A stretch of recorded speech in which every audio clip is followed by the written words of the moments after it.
High viewers.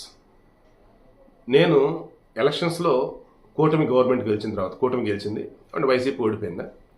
ఆ తర్వాత నేను ఆల్మోస్ట్ ఫర్ బెటర్ ఏపీ మన ఛానల్లో వీడియోస్ ఇస్తున్న దానిలో జగన్కి సంబంధించి ఇంకా ఎవరైనా ట్రాన్స్లో ఉంటే వాళ్ళని బయటపడడానికి చూస్తున్నా, ఏపీలో జరుగుతున్న మంచిని చెప్తూనే ఉన్నా.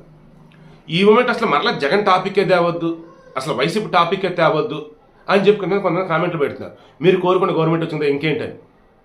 అమ్మ సమస్య ఇదే. ఆ వైసీపీ అనేది ఉన్నంతకాలం ఏపీ బాగుపడదు, బాగుపడినవరాళ్ళు. అదొక వైరస్ లాంటిది. నేను ఇదే చెప్పి ఇప్పుడు కూడా చెప్తున్నా. ఆల్రెడీ ప్రూవ్ అయింది. మరలా ఉచిత ఇసుక అన్నారండి. దాని అర్థం ఏంటండి? ఇంటి దగ్గర ఇసుక దించి ఉచిత ఇసుక తీసుకోండి అని చెప్పేసి వెళ్తారా?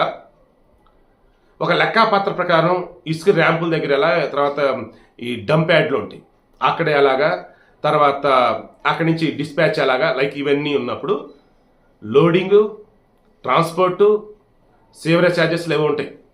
ఆ బేసిక్ ఛార్జీలు వసూలు చేస్తారు. మీరు చెప్పండి. టీడీపీ గవర్నమెంట్ ఇసుక మీద కోట్లు సంపాదించినంత అక్రమ సంపాదనని హడావుడి చేసినటువంటి వైసీపీ వాళ్ళు, ఈ జగన్మోహన్ రెడ్డి ఇసుక పాలసీ అంటూ ఏపీలో ఉన్నటువంటి భవన నిర్మాణ కార్మికులకు ఉసురు పోసుకున్నాడు. అండ్ కాంట్రాక్టర్లు ఇంకెంతో మంది యొక్క వాళ్ళు అనకూడదు కానీ వాళ్ళ నానా రకంగా వాళ్ళు బాధలు పడేలా చేశాడు. ఇప్పుడు సింపుల్గా చెప్పాలి అంటే నేను చెప్తున్నది ఏంటంటే, ఏపీలో ఉచిత ఇసుక అన్నప్పుడు దానికి సంబంధించి ప్రజెంట్ పెట్టిన గైడ్లైన్స్ ఏంటండి?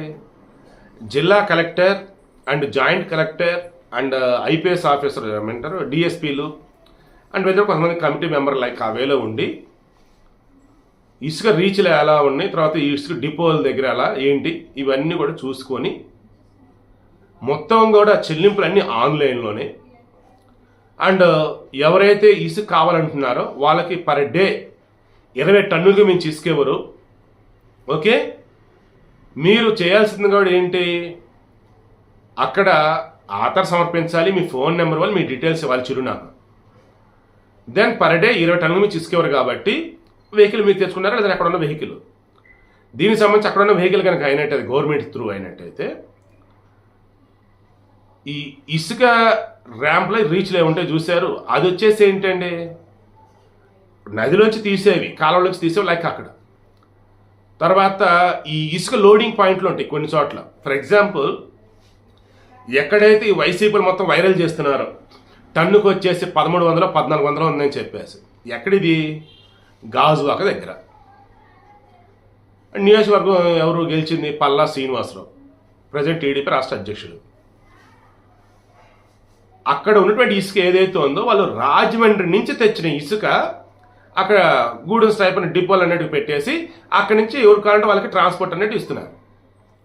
సో వాళ్ళు అక్కడ తీసుకున్నది ఏంటి, ఈ ఇసుక రీచ్ నుంచి ఈ ఇసుక స్టోరేజ్ పాయింట్ ఏదంటే యాడ్ లాగా ఆడకి తీసుకురావడానికి అయినట్టు ఖర్చు ఎంత అన్న దానిలో బేసిస్ని ఆ అమౌంట్ ఛార్జ్ చేస్తున్నారు.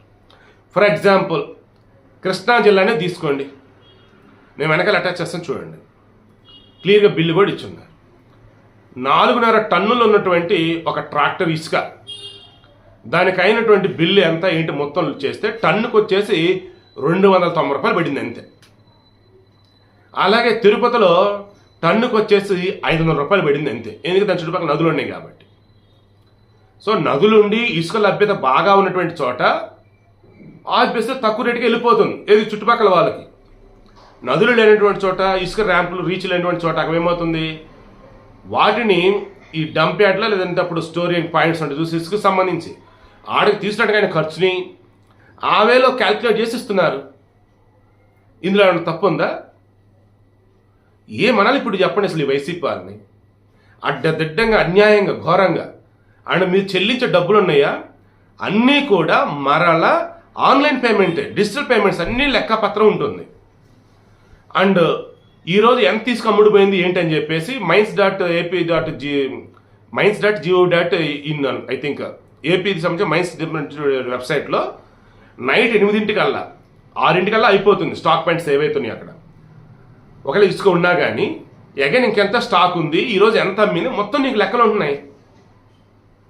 గవర్నమెంట్కి సంబంధించి పక్కాగా వాళ్ళు ఒక రకంగా తెరిచిన పుస్తకం లాగా వాళ్ళు ఇసుకకు సంబంధించి కొనుగోలు అమ్మకాలు జరుపుతూ ఉన్నారు. ఒకవేళ నీ దగ్గర సొంత బండి ఉంది, ఇసుక రిచ్ నీకు దగ్గరే ఉంది, హ్యాపీగా వెళ్ళు తీసుకో. మహా అయితే అక్కడ క్రేన్తో ఎత్తి నీ దానిలో వేసినందుకు టన్నుకి 10, 20, 100, 200 ఎంతో తీసుకుంటారు అంతే. లోడింగ్ ఛార్జ్ అది. ఇంకిబ్బంది ఏంటి? ఇంత క్లియర్గా ఉన్నప్పుడు, ఇంత పారదర్శకంగా ఉన్నప్పుడు, ఇక దీనిలో కూడా మన దగ్గర కొంతమంది కామెంట్లు పెడుతున్నారండి. ఉచిత ఇసుక అన్నారు, బట్ డబ్బులు తీసుకున్నారు సార్ అని. దన్నారయ్యా మీకు మాత్రం అసలు మరి ఇంత ఘోరంగా ఉండకండి. ఉచిత ఇసుక అంటే దాని అర్థం అదేరా నాయన. గతంలో వైసీపీ ఉన్నప్పుడు ఏంటి, ప్రతిదానికి డబ్బు డబ్బు డబ్బు డబ్బు. వీళ్ళు ఏమంటున్నారు, ఓన్లీ ఇసుకకి సంబంధించి రవాణా ఛార్జ్ ఏదైతే ఉందో అదే, అండ్ లోడింగ్ ఛార్జ్ ఏదైతే అది, మా అంటే సివరేజ్ ఛార్జ్ అన్నీ కూడా మళ్ళీ ఆన్లైన్ పేమెంట్లు. గతంలో జగన్మోహన్ రెడ్డి గవర్నమెంట్ ఉన్నప్పుడు ఇసుకైన ఖర్చు ఎంత, ఇప్పుడు ఇసుకైన ఖర్చు ఎంత అంటే భవన నిర్మాణ కార్మికులు కానీ కాంట్రాక్టర్లు కానీ అంతా కూడా చాలా చాలా హ్యాపీగా ఫీల్ అవుతూ ఉన్నారు. కావాలంటే వెళ్ళి మీ చుట్టుపక్కల ఉన్న వాళ్ళని అడగండి.